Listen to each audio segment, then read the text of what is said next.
Hello అందరికీ, దొండకాయ వేపుడు చాలా బాగుంటుంది. మీరు కూడా ఒకసారి ట్రై చేయండి. 1 టేబుల్ స్పూన్ పల్లీలు వేయించుకొని పక్కన పెట్టుకోవాలి. టేబుల్ స్పూన్ నువ్వులు కూడా వేయించుకొని పక్కన పెట్టుకోవాలి. కొంచెం జీలకర్ర,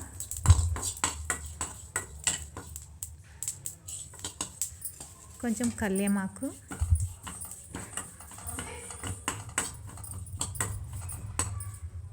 ఇప్పుడు గిన్నె పెట్టుకొని నూనె పోసుకోవాలి.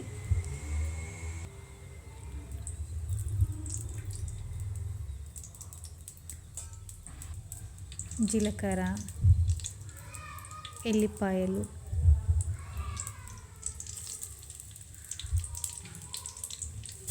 ఉల్లిగడ్డ ఇలా కలుపుకోవాలి ఒకసారి.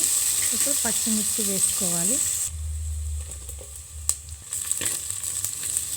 కొద్దిగా కల్యమాకు, పసుపు, అల్లం,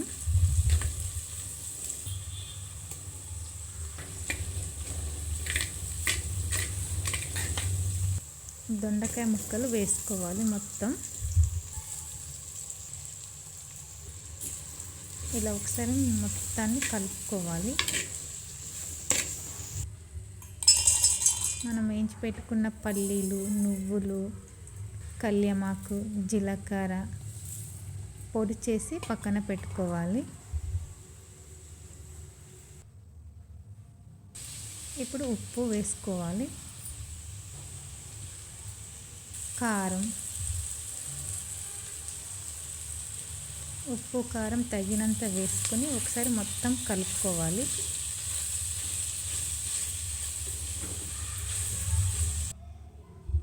పొడి కూడా వేసుకొని ఉండలు కట్టకుండా కలుపుకోవాలి.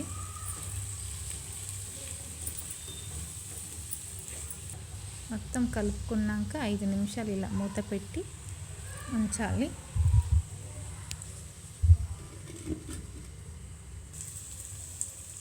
కొద్దిగా కొత్తిమీర వేసుకొని కలుపుకోవాలి. దొండకాయ వేపుడు అయిపోయింది. చాలా బాగుంటుంది. రైస్కైనా చపాతీకైనా బాగుంటుంది. ఈ వీడియో మీకు నచ్చింది అనుకుంటే లైక్ చేయండి, షేర్ చేయండి, సబ్స్క్రైబ్ చేయండి, మర్చిపోకండి.